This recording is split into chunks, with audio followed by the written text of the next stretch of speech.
I love telling this story because it's the one thing I really know. There are lots of things I believe, but I know this one story.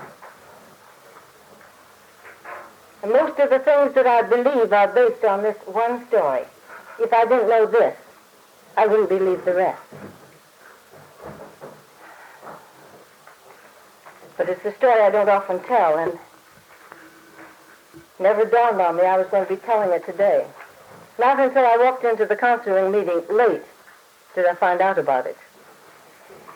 Doesn't pay to be absent from meetings or to arrive late.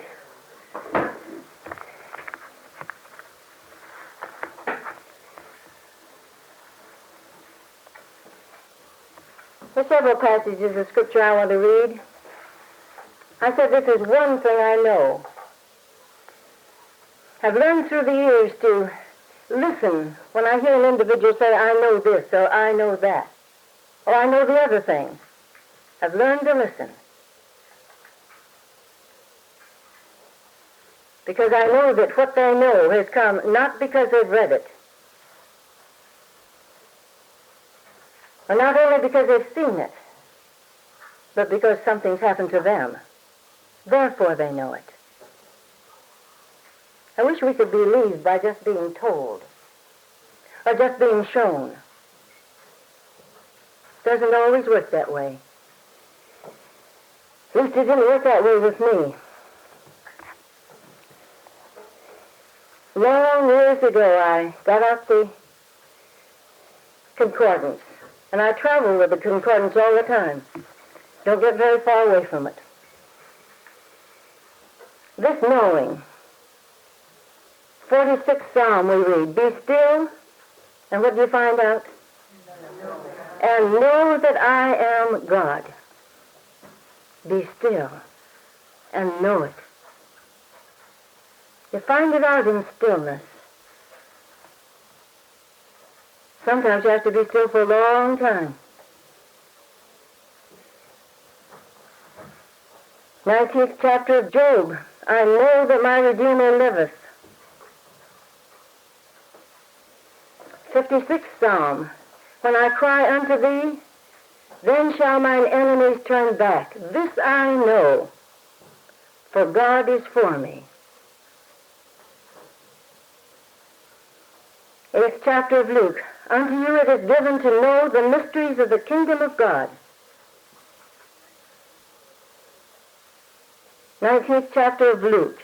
As Jesus was weeping over Jerusalem, he said, if thou hadst known, even thou, at least in this thy day, the things which belong to thy peace, if you'd only known it. We could have gone on and said, I've been here all the time, I've been talking about it, I've been showing you. But apparently that wasn't enough. You'd only known it. If you'd been convinced. 7th chapter of John. If any man will do his will, he will know of the doctrine, whether it be of God or whether I speak of myself. 8th chapter of Romans. We know that all things work together for good to them that love God, to them that are called according to his purposes. We know it. But all people don't know it.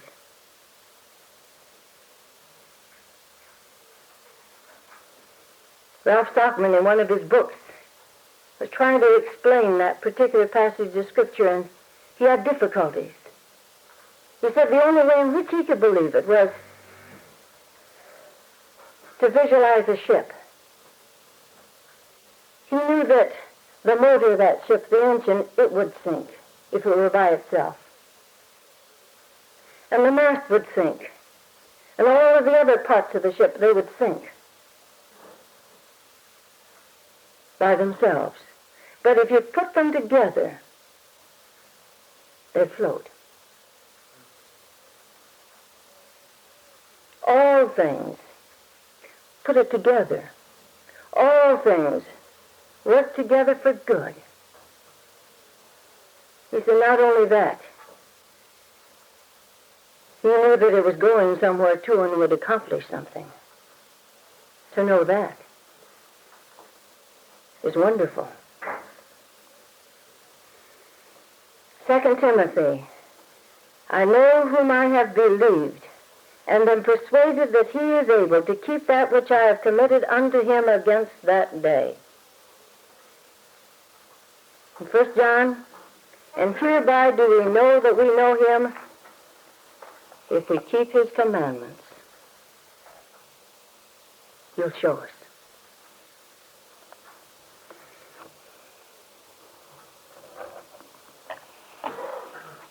Years ago, someone was telling me of a sermon that they had heard preached. They had already also seen it preached.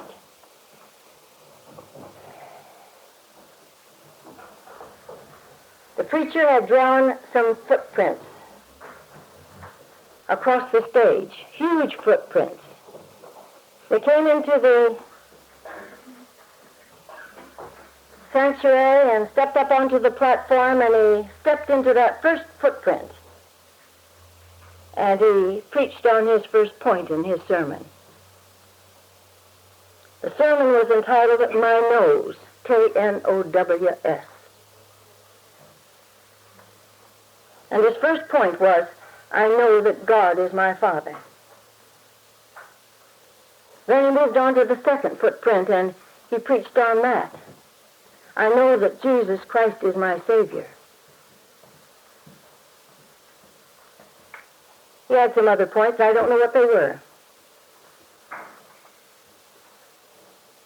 But as they were talking to me about knowing that God was their Father, my mind went way back.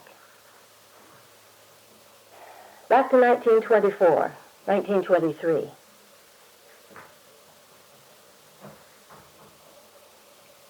Back to the days when I began to wonder about God, about my Father. Up until then, I've been in Sunday school, I've been in church, yes. At that particular time, I was teaching Sunday school to a group of 12-year-old girls. And of course, I was teaching them about God and about Jesus. Yet I discovered very shortly I didn't know very much about either one.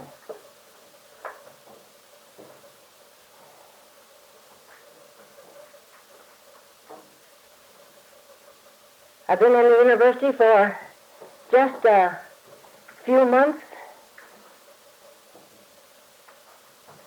and the head of our department, it was the botany department, told me that he was an atheist. I wondered how that could be. And explained why he was an atheist. It wasn't reasonable to me. A few more months went by, and this professor's daughter contracted cancer of the knee joint. They said it was the aftermath of a smallpox vaccination on the leg. A little youngster had her leg amputated. Later on, she died. But some of the people there in the department said that the reason why she contracted that cancer, why her leg had to be amputated, and later on they said it was why she died, it was all because he was an atheist and God was punishing him in that way. That very Sunday, I was to teach a lesson on the mercy of God. And I couldn't get that little girl out of my mind. I thought, is it a merciful God who would do a thing like that? Let a child suffer, or even let parents suffer?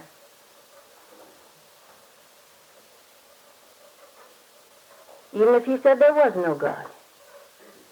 I couldn't understand it. That same week, the husband of one of my best friends there in the department, he was an attorney. He discovered that he had become the victim of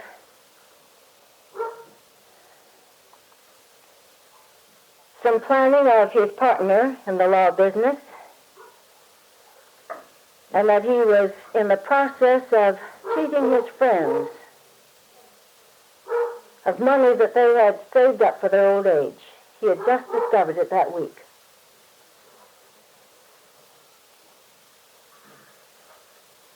He decided that he just couldn't face life, having done that to his friends. Before the week was over, he committed suicide. Both of them were very good church people and very wonderful people. And I thought, is that the end? Is that the answer? Is that a merciful God? But before Sunday came, I had made up my mind. I did not teach that lesson. I wasn't in church again for a long, long time. To me, if God was merciful, and if that was mercy, then I didn't want any of that mercy, neither did I want any of that God. Of course, there were some things I didn't understand. I jumped to conclusions without taking some things into consideration. Other things happened all that same week.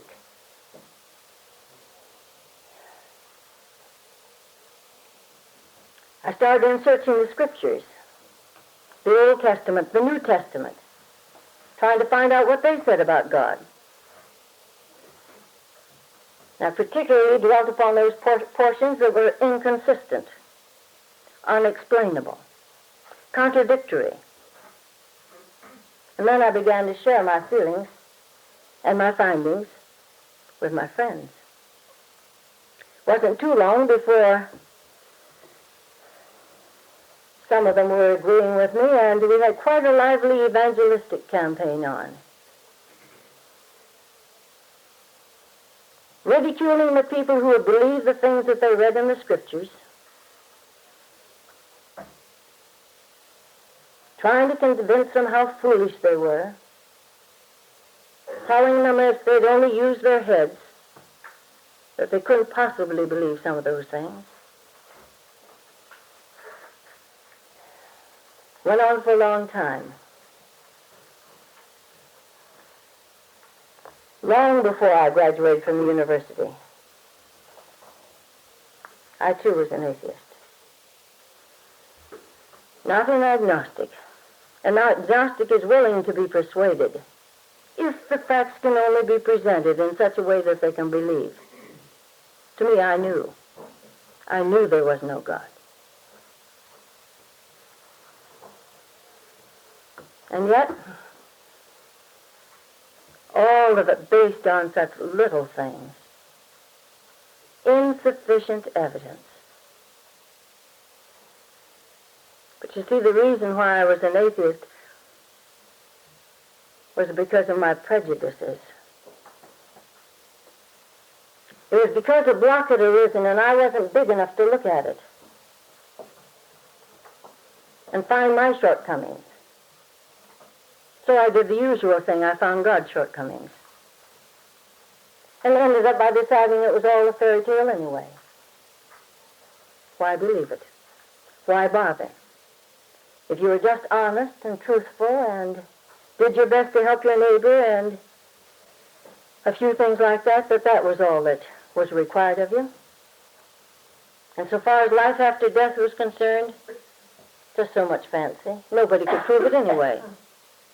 Who would come back to tell us about it, that you could believe?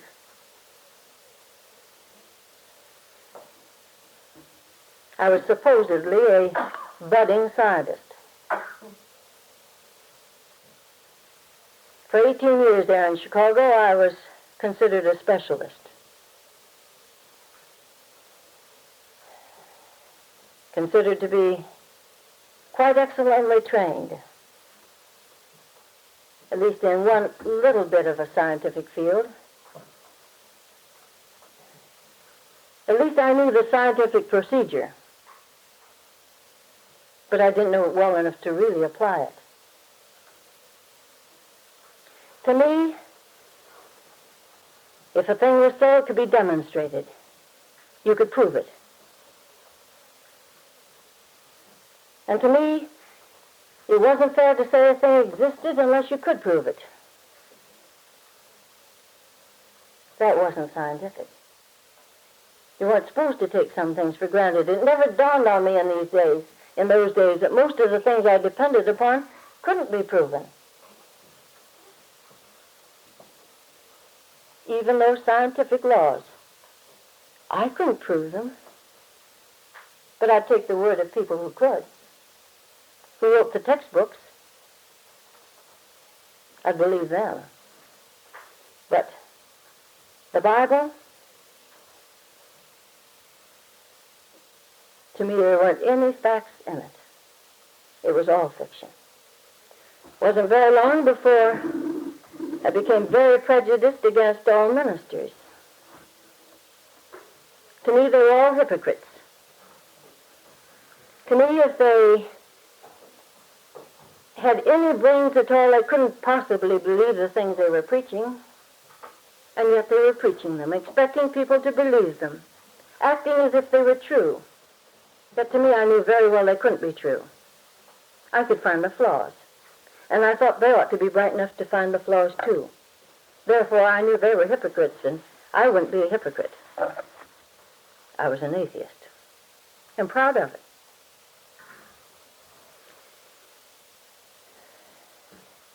I decided that ministers, churches,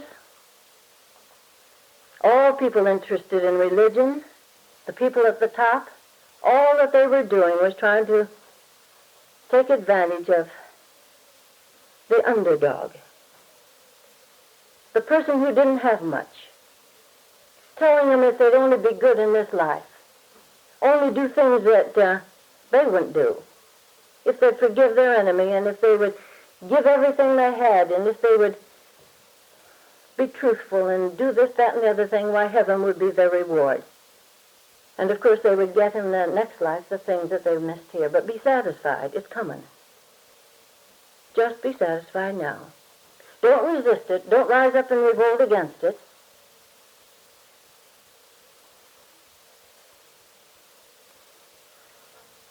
And to me, I thought the world's problems would be solved when that kind of dishonesty and hypocrisy was removed.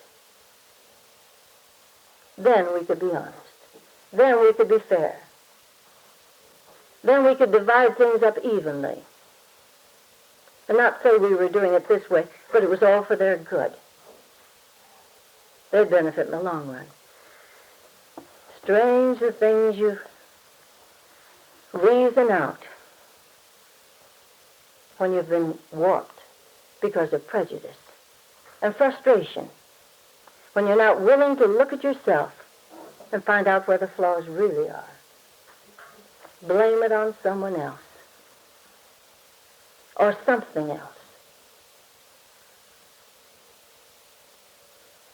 Of course, I was honest, so I thought. I think I really thought it for a while. At least I was consistent anyway. I remember when I was taking a course in bacteriology. The head of the department, Dr. Weinzel, there at the University of Washington, he too was an atheist. He was giving a lecture on bacteriology, the science of bacteriology. And he was telling us how the science of bacteriology was the oldest of the sciences. Well, I've heard other professors say that about their sciences. It was the oldest. And he began to cite examples of when bacteriology, back in the beginnings, how people looked at disease and so on. Of course, it wasn't scientific as it was in 1926 or 27 when he was talking, but people at one time thought that disease came from the dust of the earth. And he laughed at the idea. Of course, he knew, and we all knew, we read in the textbooks and we listened to him, that it all came from germs. And we'd taken those germs, those bacteria, and we looked at them under the microscope. We'd made the same preparations. We'd seen the tissue and the damage it caused in the tissue. Of course, That's where it came from, those bacteria. But we could laugh with him about the idea of disease coming from the dust. Of course, that was way back when, in the early dawn of civilization.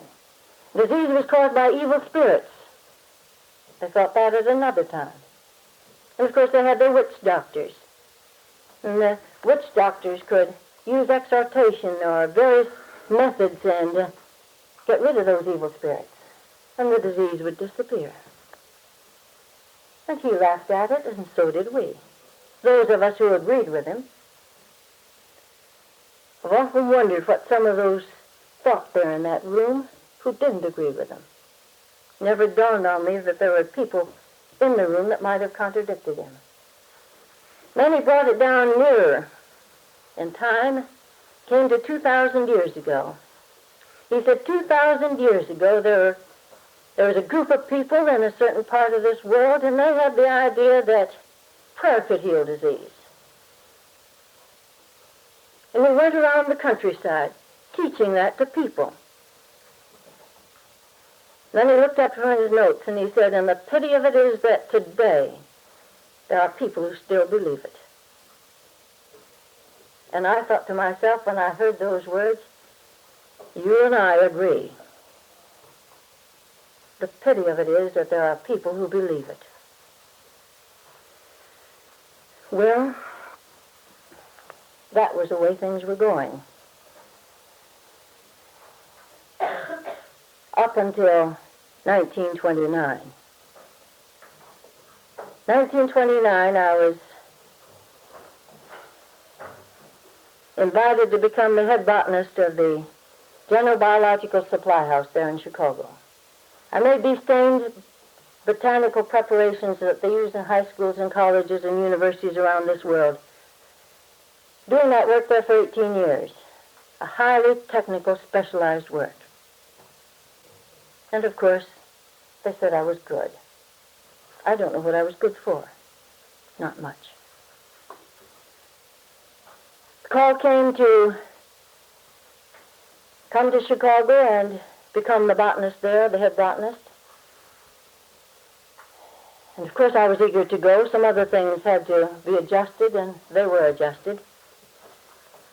But a friend of mine, where I was attending summer school at the time and teaching also at the time, a friend of mine came up to me when she heard the news, and she continued a story or continued doing something that we had decided several years before we would stop doing. She was a Baptist. Of course, I was nothing, and proud of it. She decided that I needed salvation. I knew I'd have none of it. To me, it was all foolishness. But she was a good friend. She tried to get me to go to church. She tried to talk me into this, that, and the other thing, and talk me out of certain things. I wouldn't be talked. Got to the place of argument. Finally, we decided that we'd just stop talking religion, because we couldn't continue and remain friends. So we'd had a truce on that subject. But she came to me as soon as she found that I was to go to Chicago and started in again. She said, I'll be going to the big bad city, Chicago, full of gangsters. To her, there were only two kinds of people that lived in Chicago, gangsters and church people. And of course, if you weren't with the church people, you were with the gangsters. And I was a poor, innocent girl from out there in Seattle, and I needed to be with the church people. She tried to get me to promise to go to church, and I wouldn't hear any of it. That was the last place in the world that I wanted to go. And the last individual I wanted to hear was a preacher. And the last subject I wanted to talk about was religion, even with her. Well, she kept at it, incessantly at it. And finally, just to keep her from talking anymore, I knew that if she kept it up, I would say something I would regret. just to keep her from talking about it, I finally said, yes, I'll go. And then she quit talking about it. She was satisfied. Promised I'd go to church for 3 months. She said she didn't care whether it was a Baptist church, a Methodist church, Episcopalian, Roman Catholic. It could even be a Jewish synagogue. But some church for 3 months' time in order to become acquainted with some friends. And I really believe that that was all she had in mind. I don't think she was trying to trick me into going to church. But I said I would go. Never expecting to set foot inside of a church. Of course, I knew that was all right. I knew I'd kept my integrity at another point, even if I'd lost it at the point of telling a lie.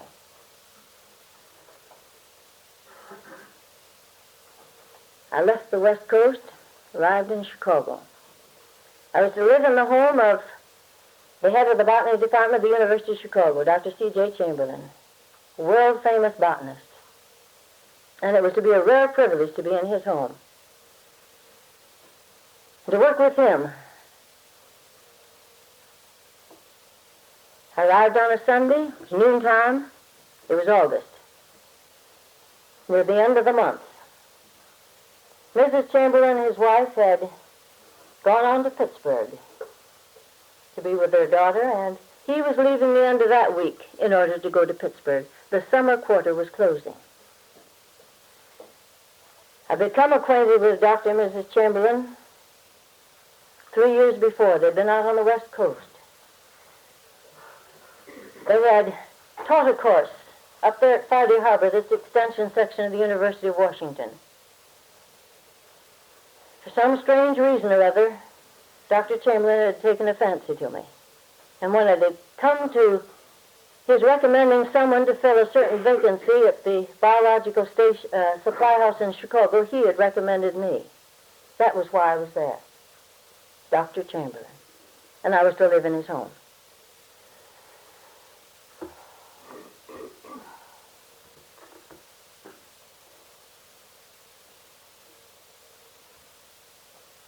We went home, ate dinner on the way. Of course, the house was empty. I spent the afternoon in getting settled.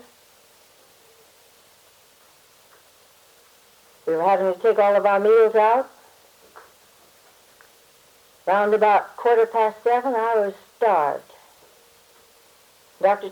Chamberlain called down the hall and said, "Get your hat and purse. It's time to go." Well, I knew it had been time to go for a long time. So I got my hat, my purse, and we were on our way. And I was just thinking of all the wonderful things I'd like to have to eat. We hadn't gone very far when he pulled out his watch and he looked at it and he said, "We're going to have to hurry or we'll be late." And I thought, what, late? Chicago is a big, bad city. To me, restaurants never closed. Along with other places, they never closed either.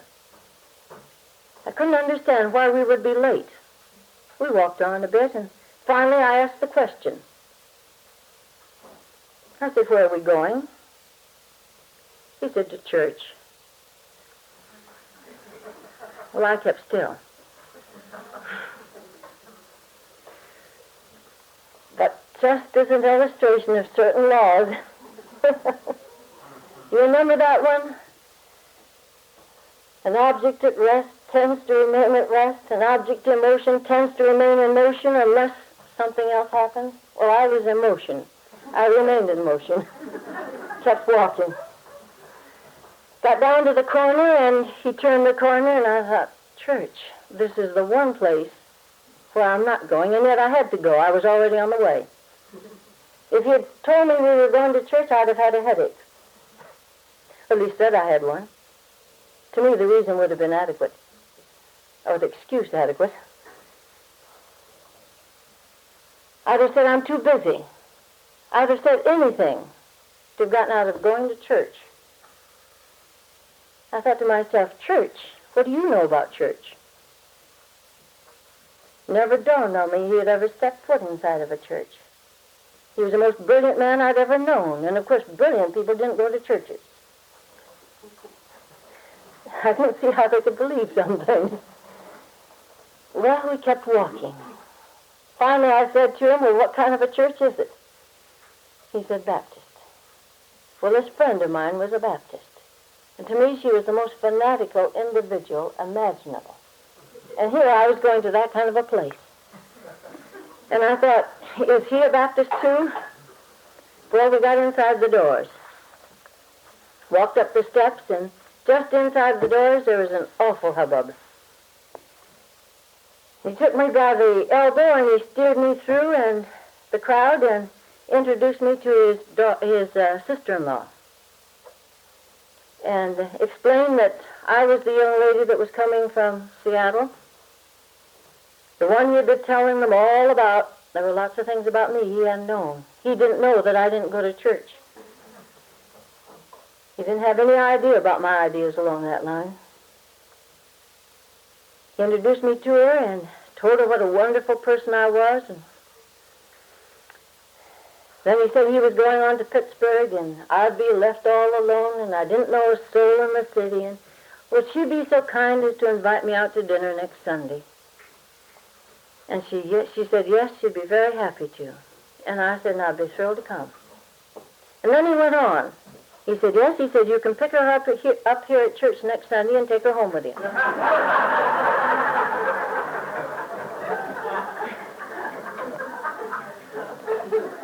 Well, he found someone else, introduced me to them, and said, will you invite her to your supper next Sunday evening and then bring her to church afterwards? And I said, yes. And my head was whirling. And one right after another, he just steered me through that congregation that was just mixed up there in the back of the sanctuary and introduced me to all kinds of people. He found a Sunday school teacher. He said I'd be in her Sunday school class and I'd be the most wonderful, attentive individual in the whole group and this, that, and the other thing. Well, when I sat down to listen to that sermon or that service that night, I thought, oh, my. My head was whirling because that was the one place I wasn't coming back to the next Sunday or the Sunday after, and so on. I'd been tricked into going to church that Sunday.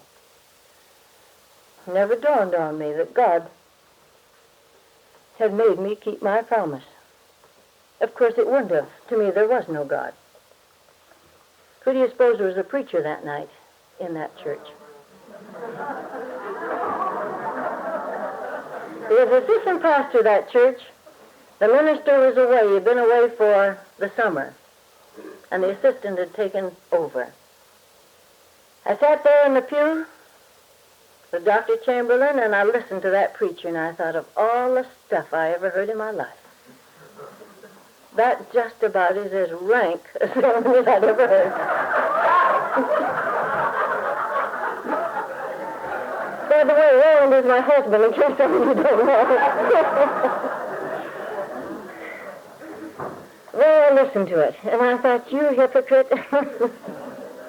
I thought, you liar. I'm not saying what else I thought. But I couldn't understand how anyone would have as much nerve as to get up and say the things that he said. And it was just across the midway from the University of Chicago. And the church was full of people, and they looked like intelligent people. But I thought you can never tell by the looks.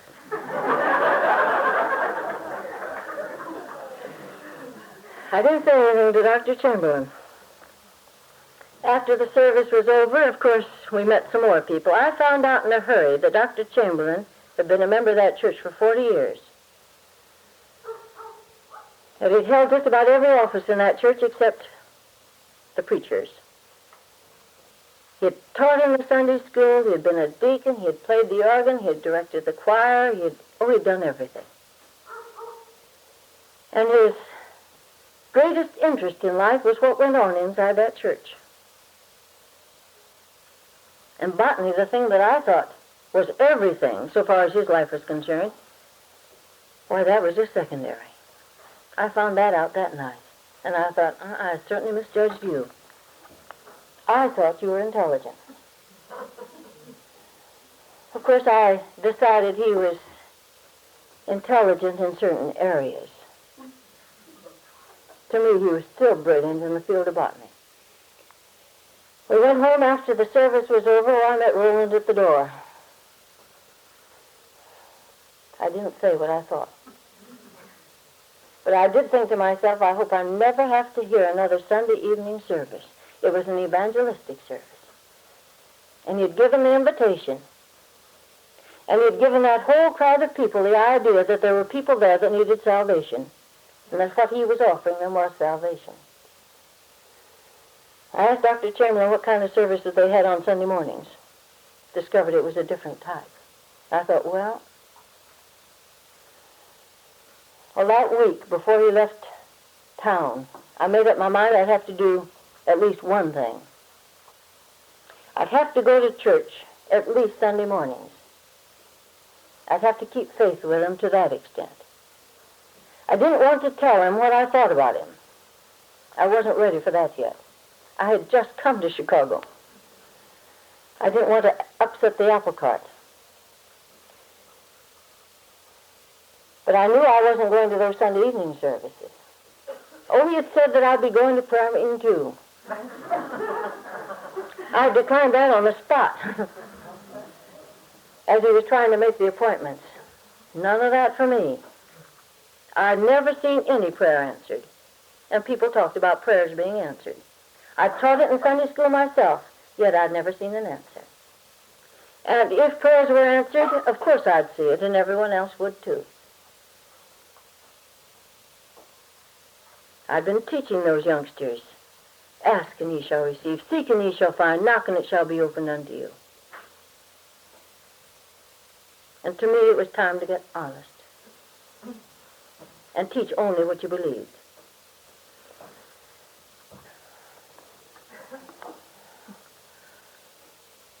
Before he left, I asked him if he'd please write down the names and the addresses of the places where I would have to appear for dinner, and the people that I'd have to contact in church Sunday mornings. And I asked him for the names and the addresses so I could decline the invitations out to dinner on Sunday evening. I'd have to get ready for Monday morning. That's why I couldn't go on Sunday evenings. That was my excuse. Well, he was gone for that month. I did go to these different homes, met some wonderful people, but I thought they're all just foolish. And they're all hypocrites anyway.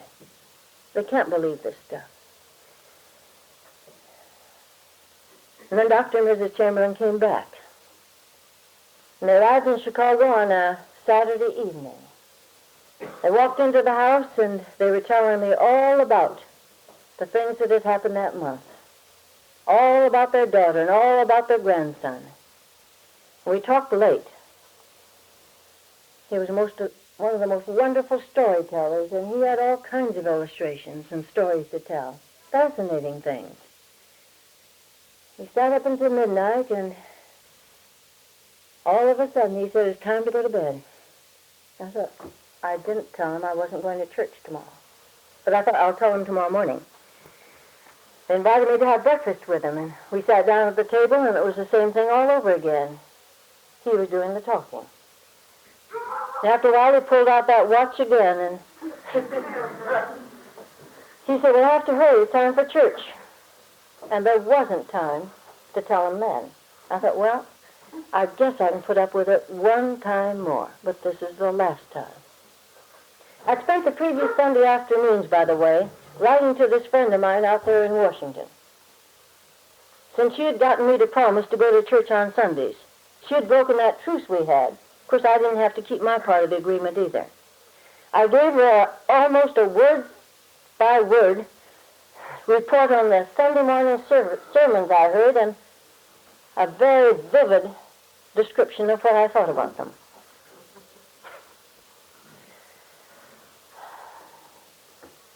Well, it was too late to tell him then. We went to church that Sunday morning. We sat there in the usual place next to the back row, I was second from the end, Mrs. Chamberlain on one side of me and Dr. Chamberlain on the other. Of course, I'd said that I won't believe these things. I can't believe these things. They just aren't so. Besides, if they were so, prove it. To me, some way or other, they could be proved by either by taste or touch or smell or feel or something. Just show it if it's so. What I couldn't see, I wouldn't believe. But I went beyond where I should have gone. I did say, it tain't so. That's where I stopped being a scientist. I was not scientific at that point. I should not have said, it tain't so, just because I can't believe it.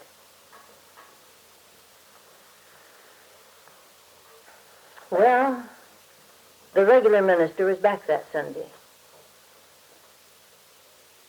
He had been in the pulpit there for 40 years. Everyone loved him.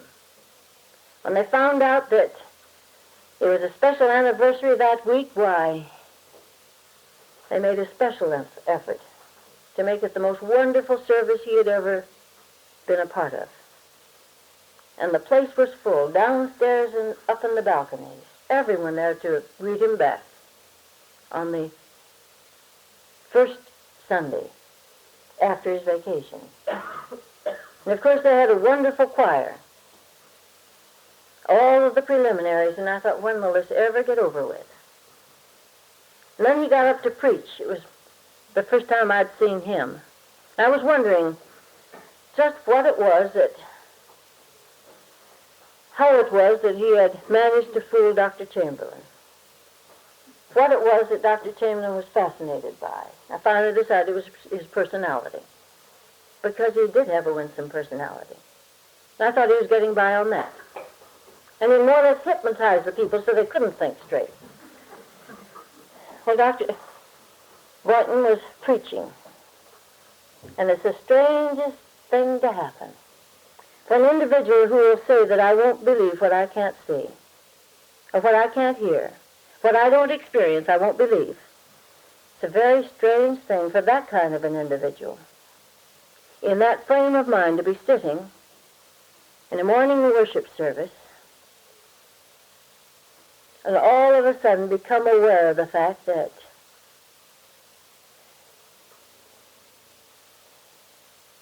that church wasn't full of people. Yet to know that Dr. Chamberlain was on one side, Mrs. Chamberlain on the other, the choir up there, the minister up there, and he was preaching, still preaching. To know all that was going on and yet not aware of people. It was as if that place was empty. It was as if that place was filling with a light. I wondered where it came from. I wasn't asleep. With one part of my mind, I knew that I ought to be able to see and to hear. And yet with another part of my mind, there was something else. It was just crowding that out, all of that out. And it seemed as if that light, somehow or other, was up in front more than anywhere else. And then it was as if there was nothing but light.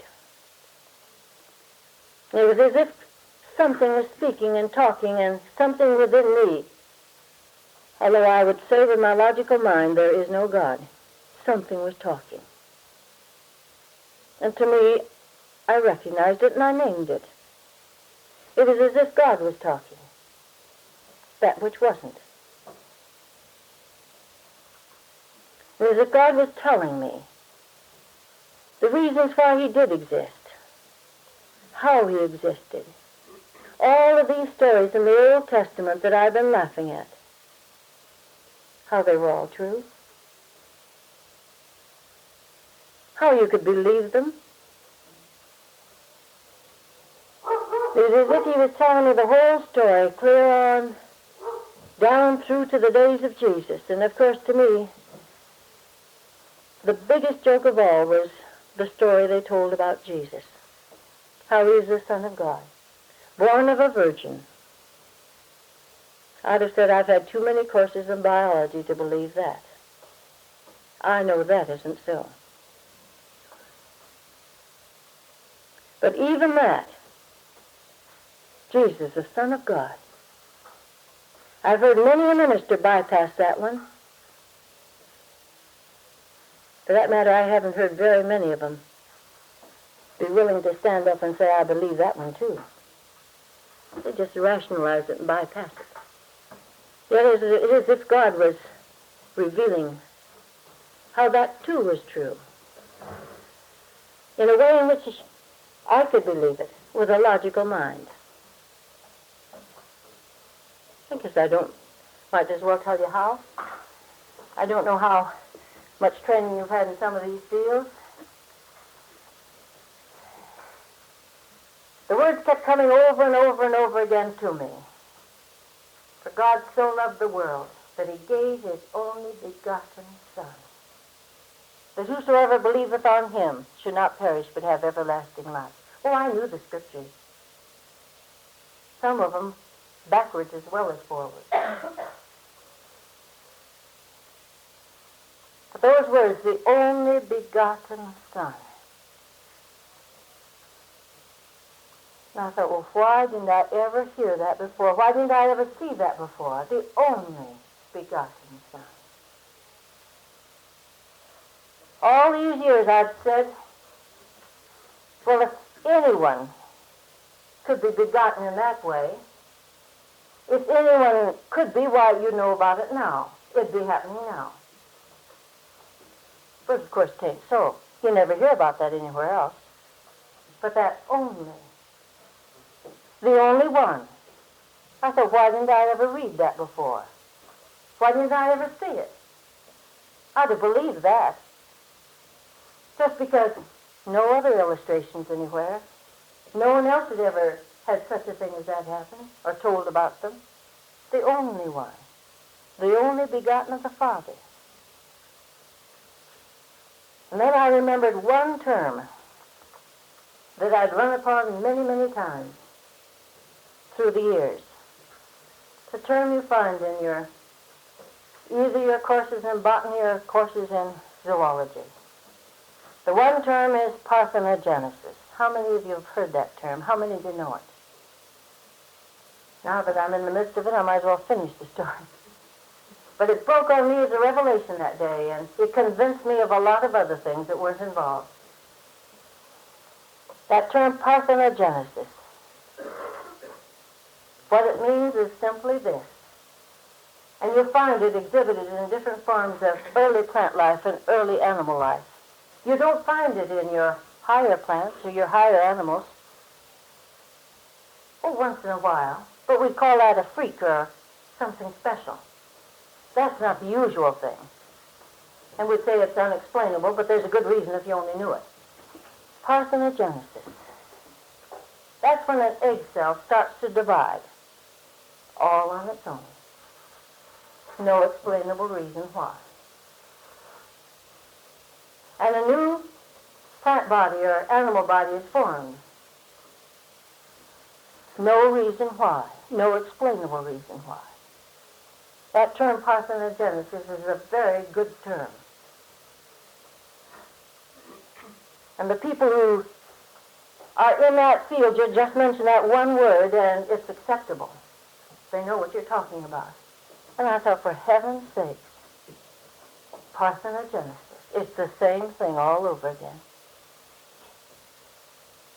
What made it divide? Why, God, of course. What's always made those things divide? Why, God, of course. No other explanation. And then that whole thing. Why, of course. The only begotten of the Father. And that complete story, right there in the book of Luke. Why, it was just as simple and believable as anything under the sun. More believable in things I had been believing. Well, that was one of the last walls to go down. Oh, there were a lot of other things that happened that Sunday morning. When the service was over, I couldn't have told you what the preacher had preached about. I had no idea. I never did have any idea. I didn't hear any of it. But I knew one thing when I walked down those steps. I knew this, that I could never again say, what I cannot see, I will not believe. What I cannot hear, I will not believe. What I cannot touch, what I cannot taste, what I cannot reason out for myself, I will not believe. I could never say that again. For that matter, it had also dawned on me why I disbelieved. Why it was. That inability to say, I'm wrong. I don't understand. I don't know all there is to know. That's why it all happened.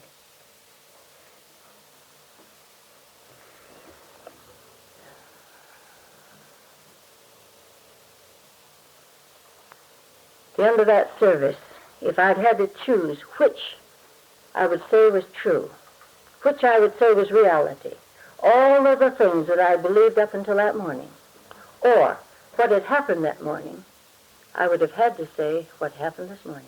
That's true. The rest of it, I don't know, and I don't care. It isn't so. It isn't infallible. I know why people are atheists. I know, too, that people don't always remain atheists. I know, too, that to me, anything after that was reasonable. I went back to the Bible, and anything it said, it was so. And I swallowed it hook, line, and sinker. And if that meant that I was sunk, well, I've been sunk ever since. I just hope I sink deeper. I know it's true. The biggest miracle I ever experienced. I'd experienced no miracles up until then, but that was the biggest thing. And to me, in one sense, it's still the biggest thing. But the Lord could convince me of his presence, of himself, when I said there was no such thing. Goodness, he could do almost anything else. That was simple. I've seen so much happen.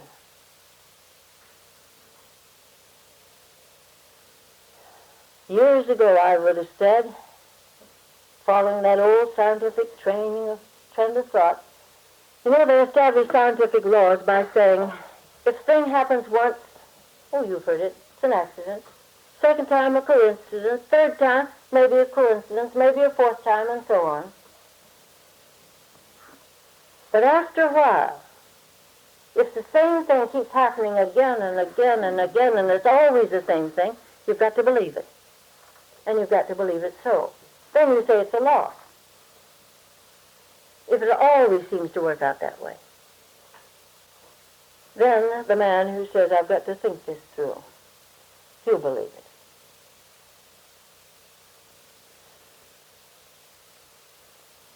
I've turned it right around ever since that morning, that Sunday in October, 1928. I've turned it around. If a thing ever happens once, it can happen again. It doesn't have to happen every time in order for me to believe it. It can happen again. I may do something and may not know what I do, but if it happens, if I do the right thing the second time, it will happen again. And then I began looking at the promises.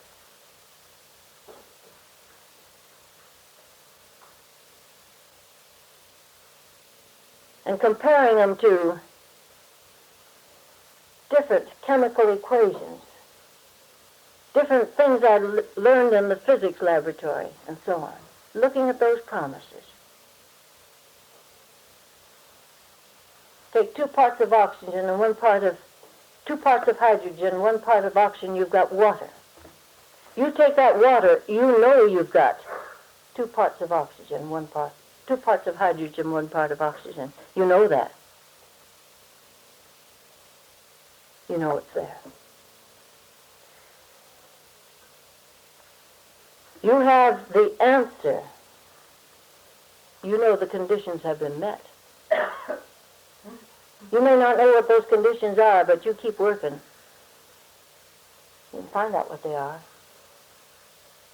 And of course the scriptures are full of the conditions. We meet the conditions, and the answer follows. We don't have to worry about that. Keep perpetually putting that hydrogen and that oxygen together, and you'll always get water.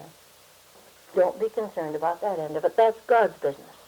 Our business is to do what he tells us to do, to meet the conditions. He takes care of the answer. And of course, along with it all, I remembered very distinctly that in chemistry we had some unknowns. They aren't the same unknowns that they have now. I can't even talk chemistry anymore. Neither can I talk physics. Things have happened since 1928. But at that time we had two unknowns. There are all kinds of unknowns. And we have to take the unknowns into consideration. There might be 1,000 things we don't know, 1,000 factors. But take care of the ones we do. Keeping as close to that word as we can. It's all right there. And if it doesn't work, it isn't because God isn't going to do his part or hasn't done his part. It's because somewhere along the line we've not taken everything into consideration and not done all of our part.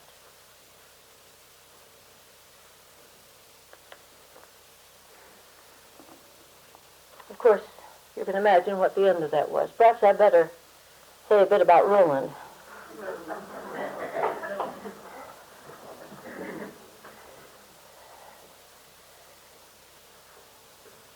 It didn't take too long after that to decide he wasn't a hypocrite. For that matter, that was all taken care of that day. It didn't take too long to decide that all of these preachers, they're on the right track. I was on the wrong track. They're not hypocrites. They do have the key. They do know the way. It is it.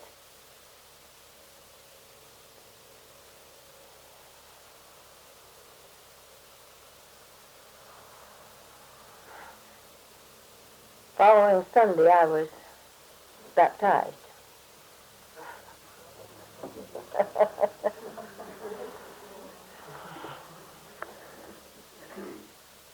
Another phase of the story. I won't tell what led up to that or the way in which it worked out, yet it was equally miraculous.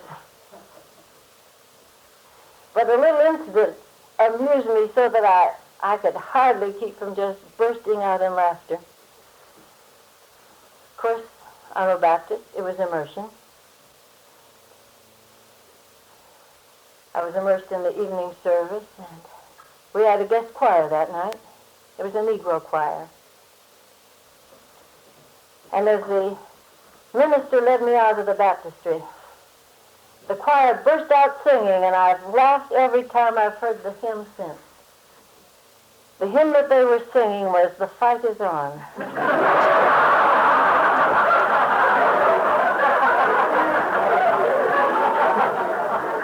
A rising soldier's brave and true, and so on. Just one thing more. That Sunday, after that experience in church, that Sunday afternoon, I sat down and wrote a letter to this friend of mine out west, telling her what had happened. Telling her what I now knew. And I knew as I had never known anything else. 2 days later, I had a letter from her that was written before I wrote my letter. And before she received my letter, too. And I'm awfully glad it was. Her letter told me how she had gone to her prayer meeting the Wednesday before in this little Baptist church up in Anacortes, Washington. Told them about this friend of hers who had been writing her letters from Chicago.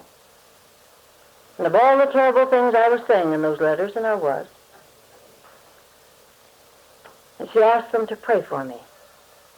She said, I haven't any idea how God can possibly break through. But she said, something's got to happen.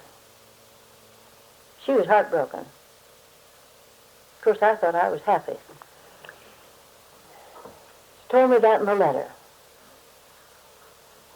She said that she would probably wish that she had torn up the letter after she dropped it into the mailbox, but she was going to tell me anyway. She wanted me to know that she had gone to the prayer meeting about it. Well, Chamberlain had a part in it. Mary had a part in it. That prayer group had a part in it. Oh, there were lots of other things that had parts in it. Of course, through the years, I wondered why it happened. Because it was one thing I did not want. And of course, through the years, I've told people, if with all your heart ye truly seek him, ye shall ever surely find him.